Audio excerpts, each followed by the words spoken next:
Hey, this is PHNX Cardinals Live Take 2. Welcome to the PHNX Cardinals Live podcast presented to you by the DraftKings Sportsbook app, America's top-rated sportsbook app.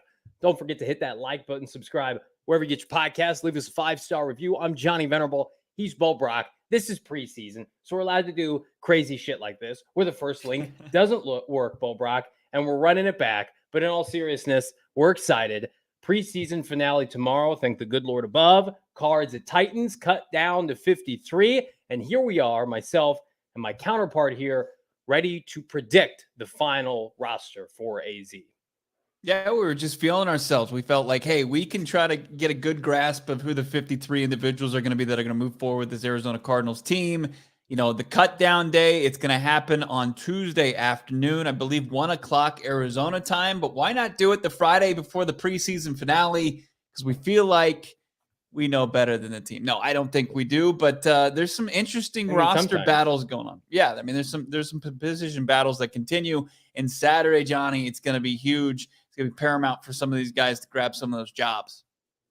Yeah, absolutely. And much to, speculation, Andy Isabella did not cut our link first time around to make sure that we wouldn't keep him off the roster.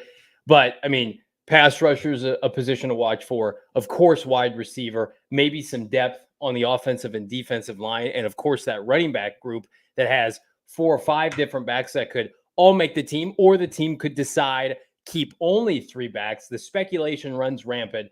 And that's where we're going to start our show. But let's get to some of your comments. And everybody wants to talk about Chandler Wooten off the top of the show. Bo Brock, undrafted free agent out of Auburn, inside linebacker, had that pick last week, tweeted out, a very positive tweet that some would lead you to believe that he is making the final 53-man roster for this club, Bo Brock. And I would say it would be a gross act for Steve Keim and company to cut this young man, knowing his upside when compared to some of these other veterans that we've seen that, let's be honest, they're just not overly impressive.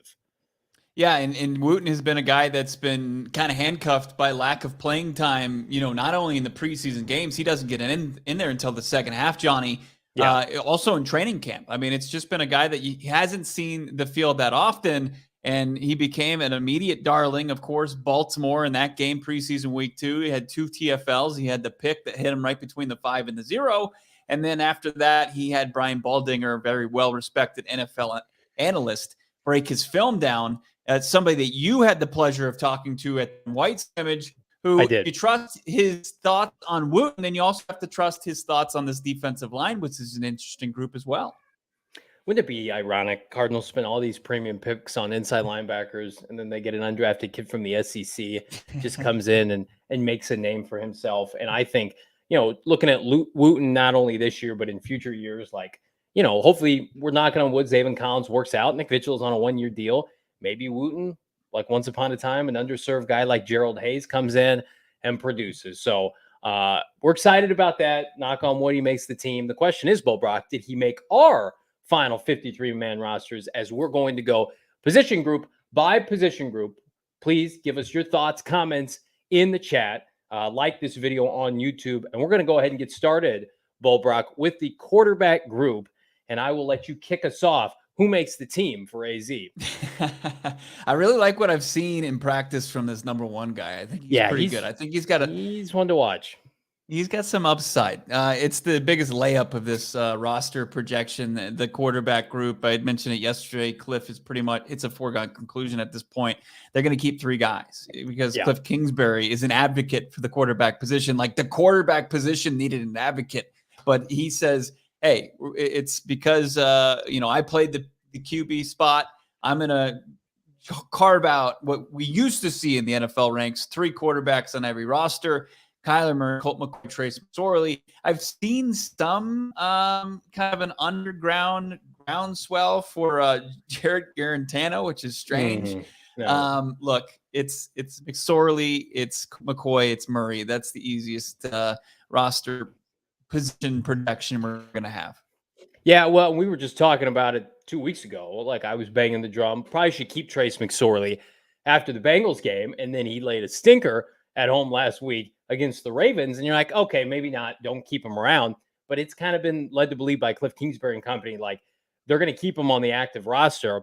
And I think that says one of two things. Number one, there's concern that with this, very much pandemic world we still live in, with COVID and COVID protocols still in place to some degree, Kyler Murray, Colt McCoy get COVID, you need another quarterback who knows the system. And then also, I would say they're not at all confident that if they were to subject somebody like Trace McSorley to waivers, that he would make it to their practice squad. I think this solidifies it. If they knew Trace McSorley could hang on their practice squad until they needed him, they would put him there and they wouldn't waste a roster spot. So maybe that speaks to their confidence in him. Arizona Animal in the chat says McSorley is a waste of a spot. We feel that way until Colt McCoy goes down, until Kyler Murray has to miss a game or two, and they need a backup. And here's what I'll say about Trace McSorley. We mentioned this on an earlier pod this week, Bo Brock. I have seen worse backups for Arizona, and that's not a ringing endorsement, but Chris Streveler comes to mind, who had no business being on an active NFL roster, right? So at least for Trace McSorley, he can move around. He's mobile. His arm's not bad. His accuracy's shoddy, but you know what? If it wasn't shoddy, he'd be a starting quarterback somewhere. So I think there are years he would probably be better than a lot of like number 2 quarterbacks on the Arizona Cardinal roster, but they have this thing called Colt McCoy, who's a made man after what he did last year. So I'm with you. I think Trace McSorley makes the team. There's 3 roster spots cooped up now. And what do you say we make our way, Bo Brock, to the running back room now? And outside of James Conner, RB1 for AZ, I don't know what to think of this room. Darrell Williams has been MIA in terms of live action.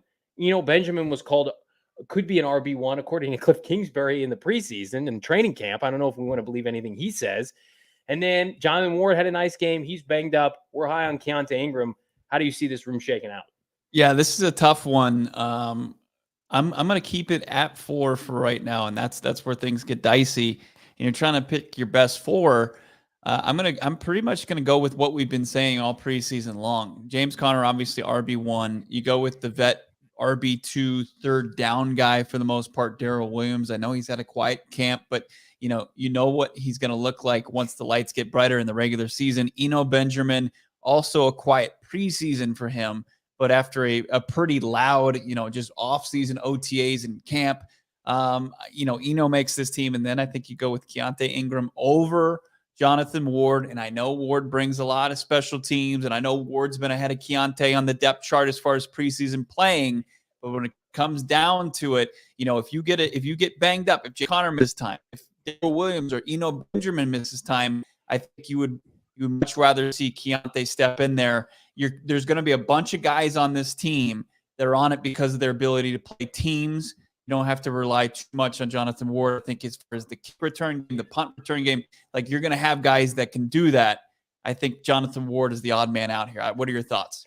Yeah, I agree with that. I think it's foolish for the people who are pushing for only 3 backs, especially when you're going to be down DeAndre Hopkins. I think this team wants to run the ball early and often to begin the season.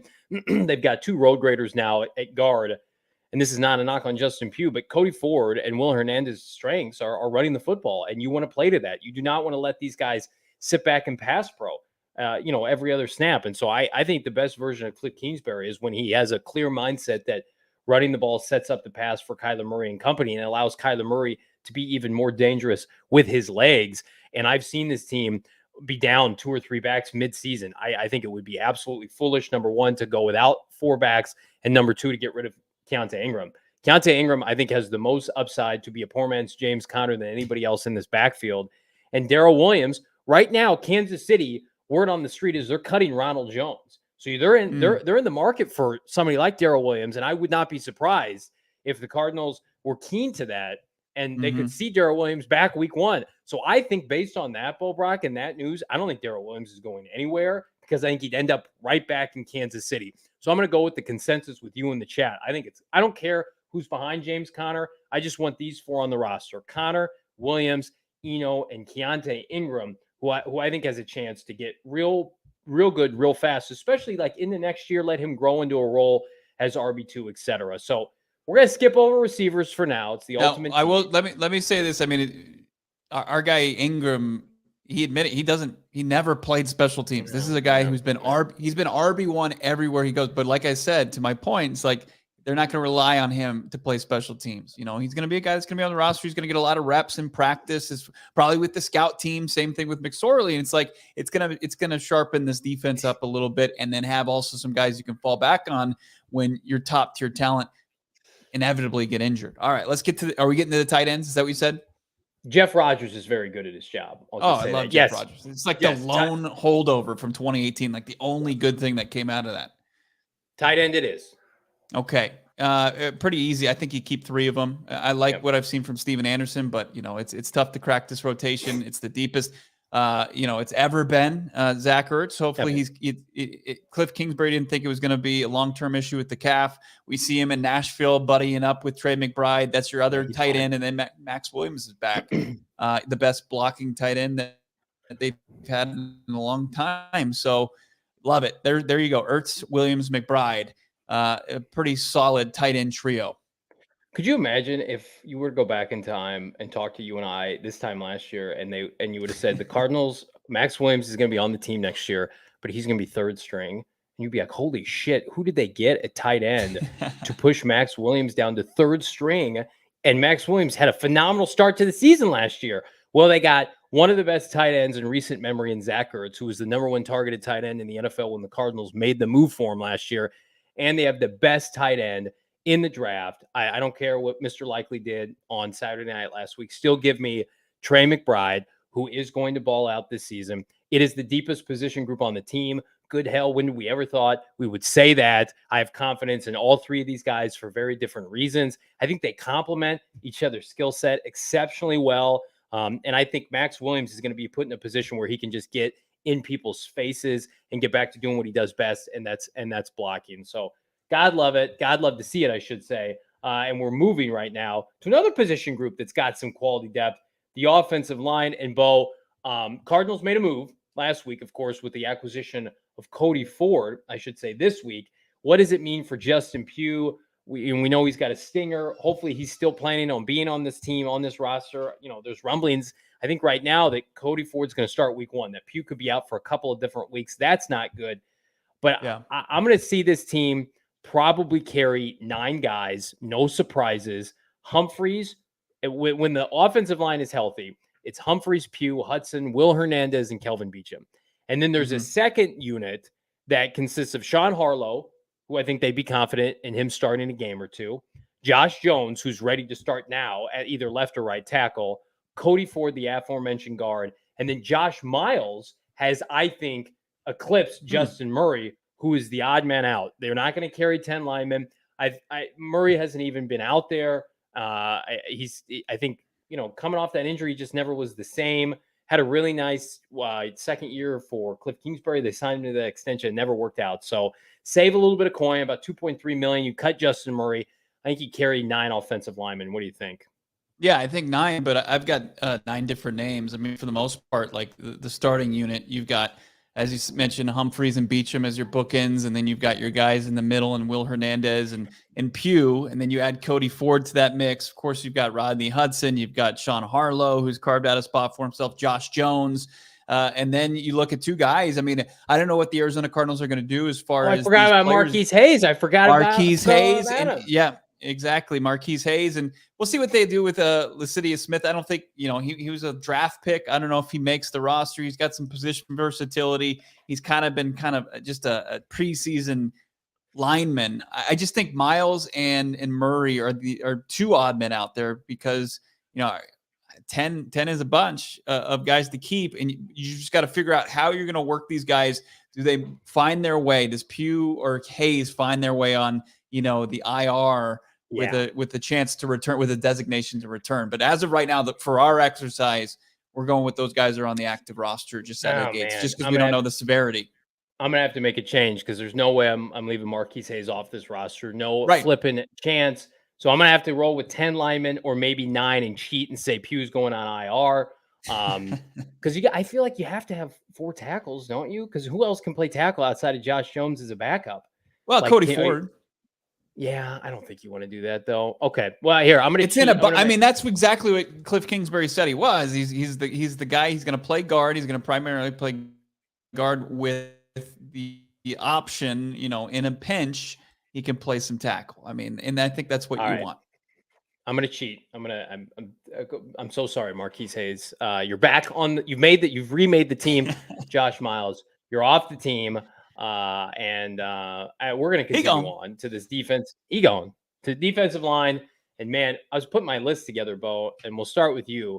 But quickly, like I'm still pretty concerned. You see these names on paper. I think even more so in the secondary. And it's not no disrespect. It's gonna come off that way, but I think it's the least talented position group on the Cardinal roster.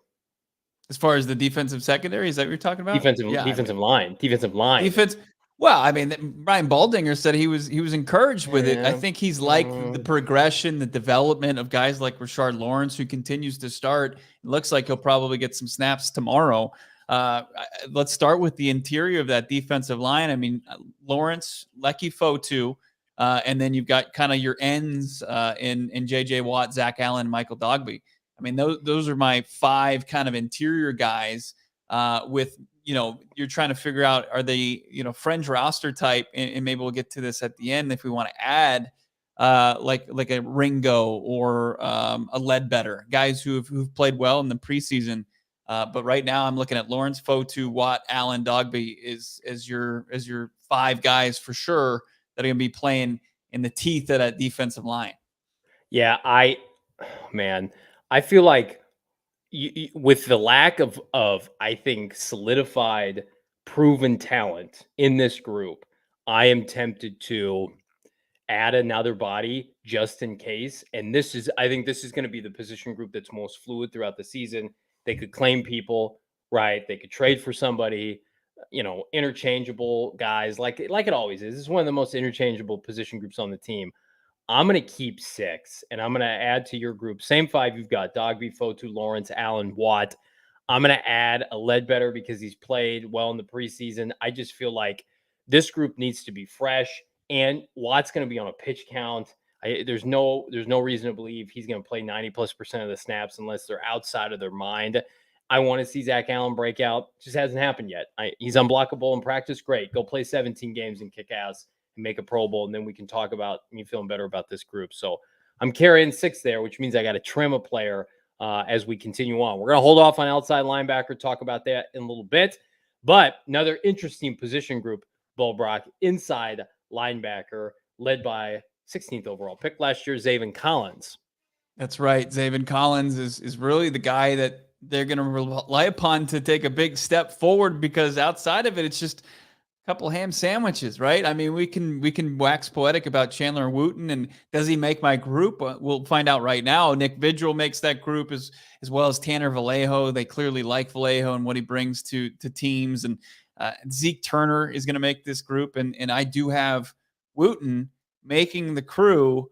So that pushes it to 5 inside linebackers. I'm not including Isaiah Simmons in my inside linebacker position group because I've got him more as a safety, despite him with the designation of star linebacker. Yeah, I listen. I'm not including Isaiah Simmons either. He's in the secondary. I have only got 4 in this group. This is where I'm going to trim it down a little bit. I'm going to get rid of. So Nick Vigil, Zaven Collins, they're safe. I'm not cutting Wooten. He's got to be safe. So it comes down to Tanner Vallejo, Zeke Turner. Who is more valuable? I think Tanner Vallejo is more valuable based on the fact that where he was on the depth chart last year. I'm going to say Zeke Turner gets the boot. They're going to go with the younger guy, the cheaper guy. I mean, you think about Wooten's making no money, right? Probably one of the lowest salaries on the roster, and I think a much higher upside with a chance to start next year if he continues to play well. So goodbye, Zeke Turner. I'm trimming it down as we move to maybe the most polarizing position group on the Cardinals, and that's the secondary, specifically cornerback, Bo. Yeah, and I'm glad that the chat isn't saying, hey, where the hell is Joe Walker? Yeah, he didn't make the cut as far as Johnny. Yeah, he gone. Cornerback, Byron Murphy Jr., Marco Wilson. We'll figure out what's going on with Antonio Hamilton, but we'll just kind of play like he's going to be healthy to start the season. So those are your 3 corners. Christian Matthew has had a solid camp. Still a long way to go. I'm hoping the Arizona Cardinals aren't going to rely on him on big snaps. And Josh Jackson. But there's probably room for like a Jace Whitaker. I'm not putting him on my roster right now, but Yeah, it's rough. I have to. I don't know if we just leave a spot open for a future move here, but as of right now, these are the 5 guys I'm going with: Murph, Wilson, Hamilton, Matthew, Jackson. We got some Zeke Turner stains in the chat. Listen, guys, it's apple and oranges. I'm going off the fact that I think Vance Joseph feels more comfortable with Tanner Vallejo playing inside backer than Zeke Turner. He played over him last year, and that supersedes special teams. And Tanner's fine on special teams. What matters is offense and defense. Then you supplement on special teams the best you can. Secondary, cornerback, it's rough. Same top 4 right now. B. Murph, Antonio Hamilton are your top 2 corners. Marco Wilson, Josh Jackson rounded out. I don't think Christian Matthew makes the team. I think they cut him with the option. He may make it initially, maybe one of those cruel moves where he makes it and then they claim somebody and then he's cut. So I'm going to leave him off right now just because I feel like that 5th spot is up for grabs and potentially a 6th corner. But they like to stash veterans throughout the season on their practice squad like a Prince of Mukamara to see if they can play. Rasul Douglas, ring a bell. So I would say they're going to, of the names that we have thus far, I think only 4 make the final, and then they add somebody. How can they not add somebody? Because they don't want Christian Matthew playing snaps this year. And again, he may turn into something. No, I don't think anybody's claiming Christian Matthew. I think he makes it to the practice squad. Yeah, I mean, he flew on the radar all draft process, went to Valdosta State. I mean, the only teams that could potentially pick him up are teams he's played against. Guys that, teams got an extended look at him. It's going to be Cincinnati, it's going to be Baltimore, it's going to be Tennessee. Because other than that, unless somebody fell in love with him in the draft process and is like what they've seen, I think he can fly under the radar enough. But, you're bending the rules. I'm playing by the rules. You're taking him off the roster. I'm cheating in place of Jalen Ramsey in the future deal that they make. No, I'm just kidding. It's like what I used to do in high school: pass back the Scantrons. That's right. Do a little bit of this right here quickly when the teacher's out. That's what I'm doing. I'm a man's man, every man. Cheater. Probably outside of the outside of the quarterback room, the safety room gets pretty easy. You got Buddha, you've got Jalen Thompson, Isaiah Simmons, and then I probably go James Wiggins over Deontay Thompson. I'm not trying to figure. I'm not trying to be too cute. I think that we just know more about Thompson. I would probably err on the side of maybe you have more potential out of Wiggins. And that's not even. It's your 4th safety. I'm not. He didn't look great. Neither did Deontay Thompson. No, they don't. They both look like crap. Remember how bad that secondary looked in the second half and all day to throw. I think Baker Charles Washington Thompson looked bad too. I just don't. It's not a good group after the top 3. Yeah, it's just flip a coin. Baker, Jalen Thompson, Isaiah Simmons, and then I'd probably put Charles Washington based on his experience. Everybody's bitching at me over special teams. Okay, Charles Washington's the best special teamer on that group. Congratulations, everybody. We did it. We can cover a flipping kick now. But we have no crazy cuts yet. It kind of, we haven't gone to the outside linebacker group. We haven't gone receiver. I think we can skip past specialists, Prater, Andy Lee, Aaron Brewer. Fingers crossed, nothing goes awry there. But we are going to talk about outside linebacker, and we are going to talk about receiver. But first, we're going to talk about DraftKings. DraftKings Sportsbook app. College football is back tomorrow. Bet on it. You want to. Just $5 on any college football game. Get $200 in free bets instantly. That's promo code PHNX. Bet against the Illini. That's what I'm doing tomorrow. Bet against Pittsburgh, against West Virginia. Make some coin on DraftKings using promo code PHNX. Minimum age and eligibility restrictions apply. See show notes for details in my DraftKings pick of the week. What else would it be? Cards money line, baby, at Tennessee tomorrow. Cards are a dog. Doesn't matter. Take it. Get some plus money and enjoy it, because Cards been kicking some ass at that joint practice. So I'm solely going off of that as to the reason why they're going to win. I want to see Trace play like 4 quarters. Screw it. You want to be QB3, go out and put up 30 plus points, Trace. I guess. I mean, he's going to outplay Malik Willis. Is it Trace Malik Willis game? It's Malik. I love Malik. Don't do it to us, Malik. Yeah, don't do it. Are we continuing our roster projections here? Let's do it. I think we're ready. Let's get into let's go back to the offense and in a position group that's a hot button issue with We can't include DeAndre Hopkins. He's not going to be on the 53 for the first 6 weeks of the season because of his suspension. So here's what it looks like. It's pretty easy with the 4 top guys, right? It's Marquise Hollywood Brown, it's AJ Green, it's Rondell Moore, and Greg Dortch. I think that those are the guys that you can just hang your hat on and say, okay, they made the team. Now let's look at the rest of this.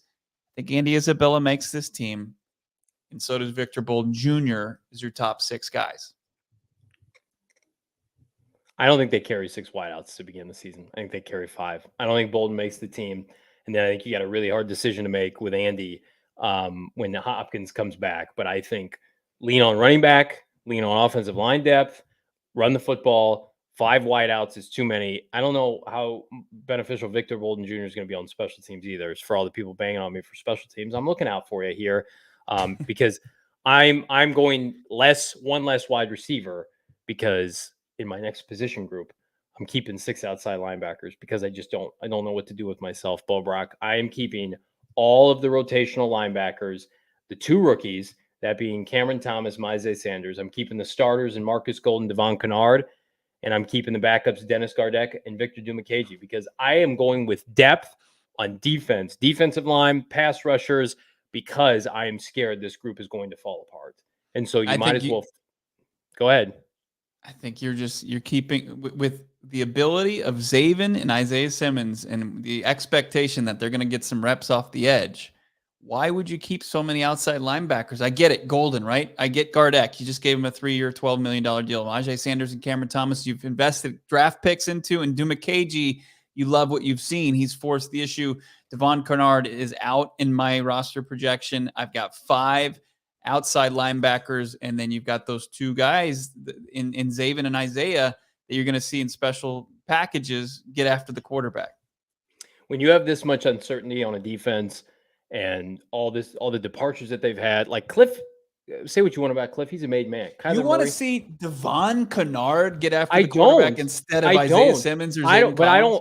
I don't think Vance and company trust themselves to play these young guys. I don't think they trust themselves to get the most out of this unit. And I think this is playing scared a little bit. We're like, we have to keep everybody because we don't know what's going to happen. We don't know how Dennis Gardeck would project over 17 games because the sample size is small. And maybe the contract we gave him was a mistake. We have to justify, the rookies. They got to get snaps. But Victor Dumakaji is forcing himself on this roster. We can't cut him. The defensive line, what if Watt goes down? We got to have people familiar with our scheme. The offense, the top end talent of this team is on offense. The offense will be fine with 1 less body at receiver, with 1 less body, even if you had to do it at running back. I am scared for this defense because even if you're figuring like a lot of this, borderline 53-man roster talent is meh, familiarity is big for them. And a lot of these guys have been in the house with Vance for a long time, and they have shown a lack of urgency, no sense of urgency really to add outside pieces defensively.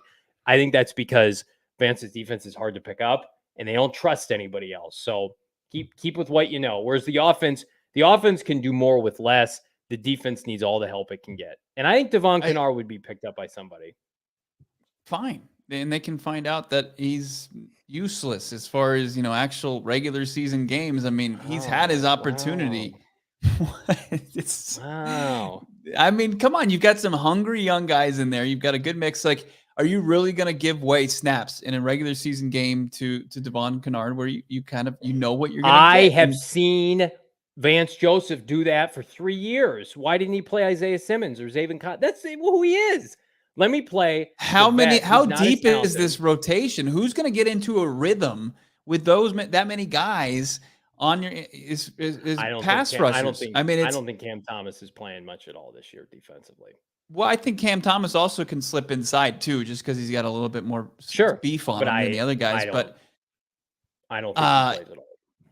I disagree with that. I mean, he's playing late into the fourth quarter. This team, and what they want to do as far as not slumping at the end of the year, going and riding with Devon Kennard instead of getting some young players reps and up to speed.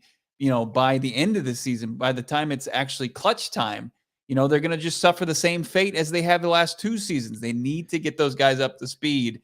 I think that, They want to include Isaiah. They define that as part of his role. Zaven Collins, we've seen him with the pass rushers during training camp as well. His primary position is inside, but with those guys having the ability to do that, there's no sense in having those many guys on your roster. I just find it interesting. I mean, you've got right now you're taking 5 receivers, you're taking 3 tight ends.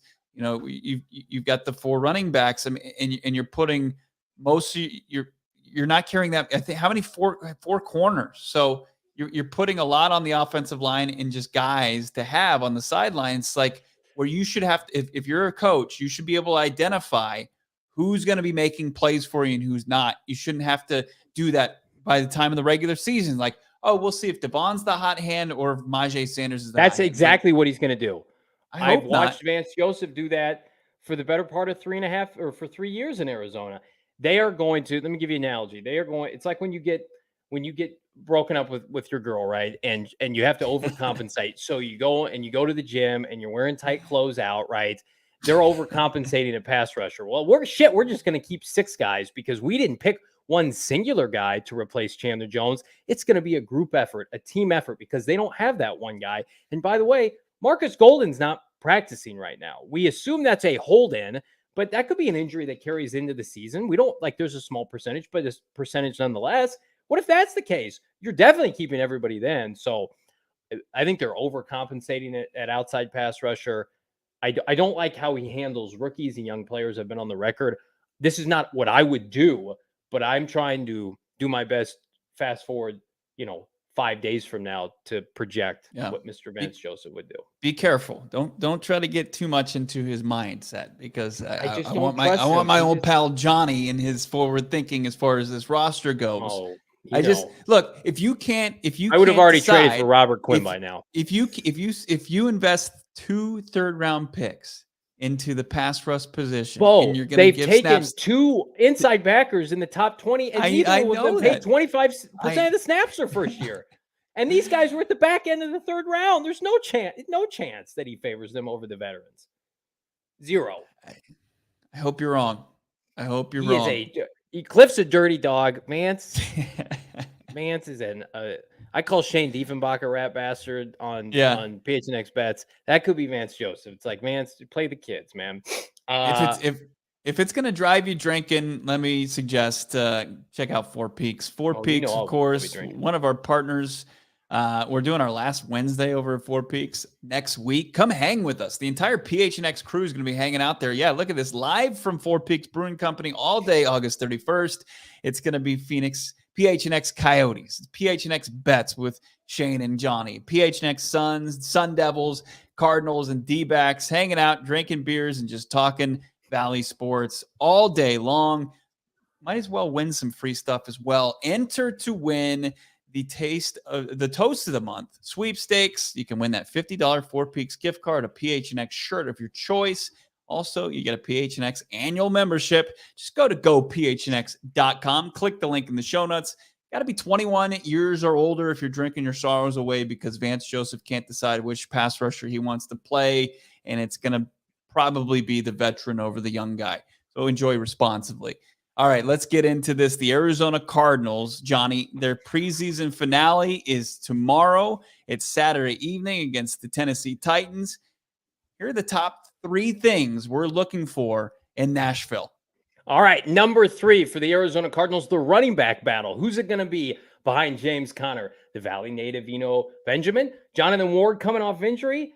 Ingram, the 6th rounder, who we all like, or Darrell Williams, who could be cut? I'm going to say they're going to go with Williams, Ingram, and Eno. Ward is the odd man out. What we were just talking about, the pass rush. We've seen some nice things this preseason and training camp from Dumakaji, Majay Sanders. Now we need to see this group finish strong. Johnny, this is my number 2 thing we want to see in the Cardinals preseason finale. Pressure from this rotation to continue to make us feel better about replacing Chandler Jones. And lastly, the number 1, it's all top of everybody's mind. Andy Isabella, can he make a push for this 53-man roster? Does he get traded? Can he save himself in his NFL career? Or is he bound to be released ahead of next Tuesday's cuts down to 53? I think he plays well with Trace McSorley. I think he's on this roster or another active roster, but I'll put my money on him residing in AZ this fall, Bo. Check out the PHNX Cardinals post-game show for the preseason finale. Immediately after that final whistle there, Johnny, let's continue to get into those points that we just made. Number 3 that you mentioned, as far as the running back room, we're seeing more. We talked about it a little bit. We're both carrying for, Jonathan Ward. He's got the AC joint issue. We'll see if he's going to see some time come tomorrow. I'd like to see a little bit of Eno Benjamin before, he calls it a preseason and goes into the regular season, because there's high expectations. There was a lot of hype surrounding Eno. And, outside of maybe one run that was set up by a nice block by Trey McBride last week and Josh Jones, we haven't seen much from Eno. No, I don't know if they're saving him. I mean, like Cliff was talking about Eno being an RB1 in June. Is that still a thing? Do we think he's an RB1? I think he's worth a roster spot, and I think he gives you some physical presence in the interior of your offensive line, running behind those big hog mollies. But I mean, like, I like Eno the person. I want him on this team. I think he's good for the team. But like, would I be decimated if he got cut, demoralized? Probably not. Do I think Jonathan Ingram I think is more talented? Yes, I do. Or excuse me, what's his name? Keontae Ingram is more talented. But I like way more than Jonathan Ward, because he's the lone smaller shifty back. Darrell Williams has got a little bit of mix in that, but I think there's no chance Darrell Williams gets cut now because of this news out of Kansas City that Ronald Jones is out. They're like talking about field and trade offers. Andy, no one's trading for Ronald Jones. Like, the people put that out. By the way, everybody, if you hear we're taking calls on this guy, meaning, hey, we're cutting him next Tuesday if you want to give us a conditional 7. So I feel like if we hear something like that on Darrell Williams or Andy Isabella, the writing's on the wall. They're going to be outright cut, Bo. And it's great news for the Arizona Cardinals, in their week 1 opponent. And I know this is not great that you're making them one-dimensional, but, Clyde Edwards-Helaire has been a guy that struggled, in his career. He had a pretty fast start to it, but he's slowed since. If you can make this Chiefs one-dimensional, and you're begging to get just destroyed in your weak secondary, but it could help. It could help you maybe get off the field a couple times and get the ball into your offense's hands, instead of them, being able to dial up the play action fakes and have, what the Achilles heel was is this defense last year, getting gashed by opposing teams' run game. You like to hear it. You like to hear that, there's not going to be another talented back, albeit a guy who hasn't tapped into his potential in Ronald Jones, but you don't want to gift wrap them somebody that's familiar with not only that system, but your system now after, spending some training camp with the Arizona Cardinals and Darrell Williams. I completely agree. If anything's going to happen, it's not going to happen until after they take on the Chiefs. Let's continue our what we're looking for tomorrow. We talked about this pass rush a little bit. I think that this is going to be key for them to turn back the clock, not to last week, but the previous week, where we saw them just game wreckers against the Bengals. You got to see it. And that includes guys like Jesse Luketa, who probably aren't playing for roster spots. They're playing for another spot elsewhere. That they need guy. They had 1 sack against the Baltimore Ravens. We saw what 0 pressure got them, and that was target practice. The Ravens quarterbacks were 21 for 23. You got to see more pressure from your entire front 7, including these outside linebackers. Yeah, and they're going to see a good offensive line in week 1 against Kansas City. Who's athletic enough to beat those tackles in, what's his name, big Orlando Jones, or not Orlando Jones, but the left tackle for Kansas City that they refuse to pay. They've got a quality combination of interior offensive linemen, and they've got Travis Kelce. So who can get home against that group outside of Marcus Golden? I don't know, but I know that Victor Dumakaji right now has been the most explosive edge rusher I've seen on this Cardinal defense for the first 2 weeks of the preseason. And that should mean something. It should mean that he has earned his way. Orlando Brown Jr., thank you, picking spreads. It should mean that he gets an opportunity to show what he's got on Sundays. And I like Dennis Gardeck in the role that he had before his injury. I think it's like the sinker ball pitcher, right? You bring him in, he's a specialist. He can get home a couple, 5-7 times a year. He's not a starter because teams are going to run right at him. He's susceptible against the run. He always has been. That is somebody that you spell a starter for. And if this team starts Devon Kennard 17 games this year, they will struggle defensively. What I will say is that I still believe he will start week 1, and then we'll see a combination. It'll be like musical chairs. Maybe Dumakaji starts 1 week. Maybe Maze Sanders gets a pity start at the end of the year, depending on where this Cardinal defense is. shit, maybe Isaiah Simmons moves there part-time. But what I will say is that I think more is more with this group. I don't think they feel comfortable getting rid of anybody because they have uncertainty opposite Marcus Golden. They would tell you behind closed doors, they don't feel great with Devon Kennard. But the way this draft panned out, it was not a great edge rusher class. I, like a lot of other people, shit on the kid out of Purdue, George Karlaftis, who's going to play the Cardinals. Coincidentally, week 1 with Kansas City, has had a nice preseason. But this edge class wasn't it. So I feel like this year is going to be the year of make it work with Band-Aids and duct tape, and then let's go get a top 50 edge rusher next year. But I would say most important thing is you got to get the junkyard dog back on the field, happy, write a fat check to Marcus Golden, who has certainly paid his dues and is the only kind of pulse you have as a pass rusher at outside linebacker, Bo. And just pay him this. I mean, pay him for this year. I mean, we usually see the deals there for future years. Like you got $17 million in cap space. What are you holding on to that for?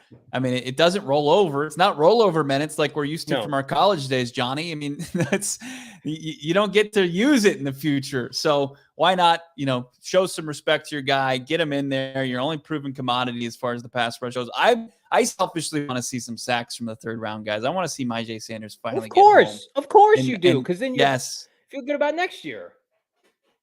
Just let him eat tomorrow. That's what I want to see. And then let's talk about him. Your guy, he's on the thumbnail for the show, the graphic that we tease everything. Andy Isabella. Andy Isabella. Can he continue his strong preseason where he's leading the Arizona Cardinals as far as catches and receiving yards, and he's even drawn a couple flags for big yardage? Andy Isabella, can he just round out this preseason with another strong performance, another like 40 to 50 yard performance, a couple, 4 to 5 catches to say, hey, I can be one of your top 6 guys. Let's do it. Let's just do it. Let's ride off in the sunset together for a 4th and final year. Tennessee's secondary is pretty ass. It's not very good. Their cornerbacks were not good last year. They're playing backup Saturday. I think Andy eats. He could even get in the end zone. And I think he makes the team because he's put on some voodoo witchcraft with the rest of this starting receiving core. Antoine Wesley, who I love, and I hope he has a quick recovery, is a significantly better NFL player. He's hurt right now. He's got a groin.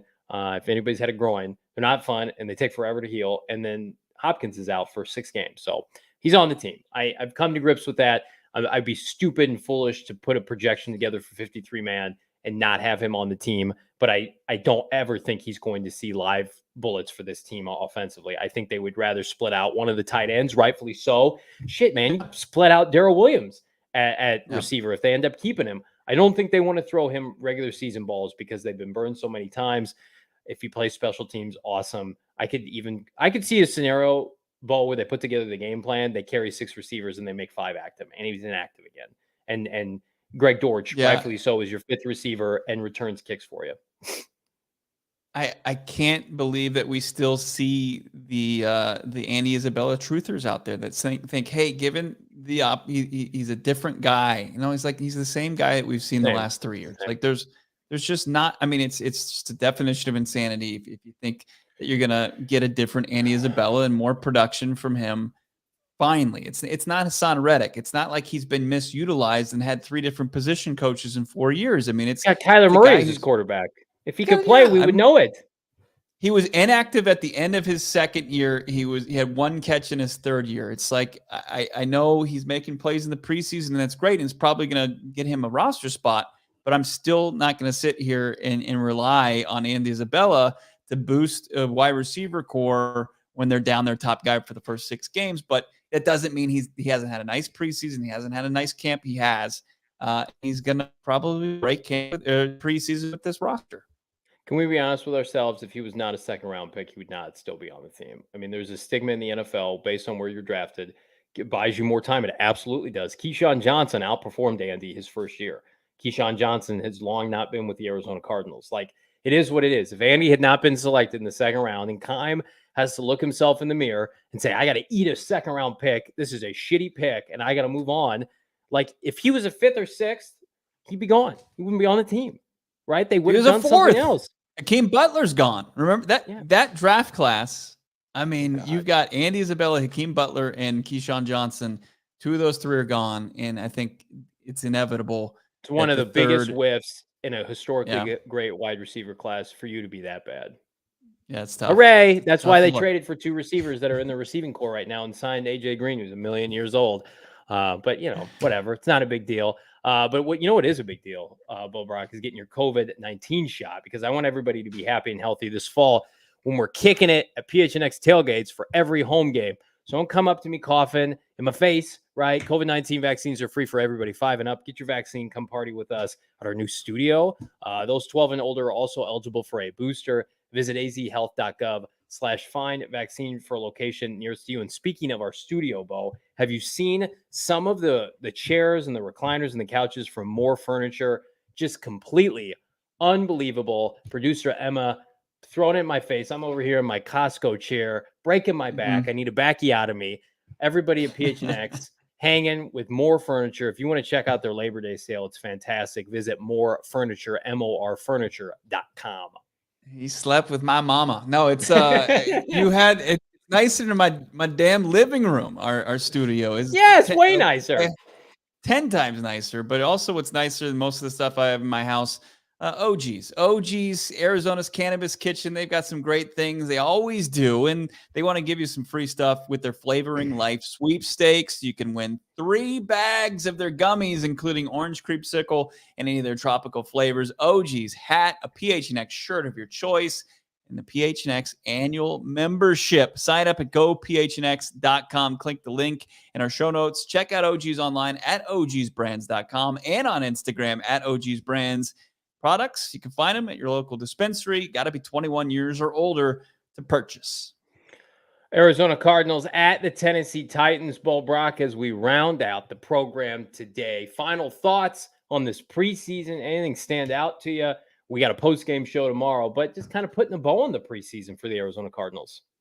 We are, and I like the toughness that this team has displayed when they've been given the opportunity. I like that this team has turned it on when they needed to, because outside of that, it's been a very relaxed training camp. If you watch the Detroit Lions on Hard Knocks, it's the complete polar opposite. Now, there's some concern there. Like, you gotta practice like you play, but that is not the philosophy as the Cardinals are concerned.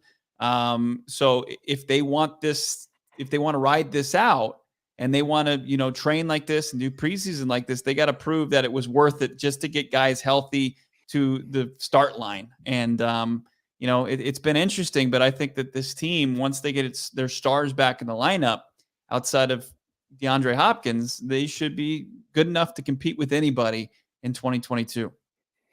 I'll knock on wood and say the Cardinals have remained relatively healthy, but that's a Cliff Kingsbury thing in his preseason. And to speak what Bo just said, the Cardinals, unlike the Bruce Arians years, they don't kill themselves in the preseason in training camp. And why should they? They start fast every year. And I like the kind of camp Cliff Kingsbury runs, and I think the veteran players do too. It's a long-ass season. And again, we don't try to read too much into the preseason outside of some developmental guys. Certainly do not need to see K1 Kyler Murray play or Hopkins play or James Conner play. But I do like the competitive spirit of a lot of the second and third teamers that needed to step up. Still waiting for Marco Wilson and Zaven Collins to bust out of their shells. If they potentially play tomorrow, maybe that's not a great sign. But, I mean, what could it hurt at this point? Cardinals have, I would say, more answers than questions. But the questions they do have, like in the secondary, like at inside linebacker, are so glaring that it dominates the headlines. I know we had a comment earlier, like, I can't believe Keim's going to roll into the season with this cornerback group, for better or worse. I mean, you got week 1, Travis Kelce, you got week 2, Devontae Adams, Cooper Kupp. Like, the NFL and the Cardinals schedule is a rigor of playmakers. Maybe they just plan on outscoring everybody, Bo. We're outscoring everybody here at PHNX Cardinals podcast. Check out our website, gophnx.com. The PHNX merchandise locker sale that's going on right now. And you can cop one of these fresh lids that Bo and I are rocking right now on the cheap, on the discount. We've got a ton of merch on sale in preparation for our new merch, but our old merch also be good. It's the summer sale at the PHNX merchandise locker. Again, items up to 50% off. If you've seen the gear around the valley, and who we can, of course you have, pick it up at the PHNX locker today. For my co-host, I am Johnny Venerable. He is Bo Brock. We will be live mañana post-game Cards at Titans with our guy, DA Damian Anderson. In the meantime, be sure to like, subscribe, leave us a 5-star review wherever you get your podcast. Like this video, and have a great Friday night. We'll see you tomorrow for post-game. Peace!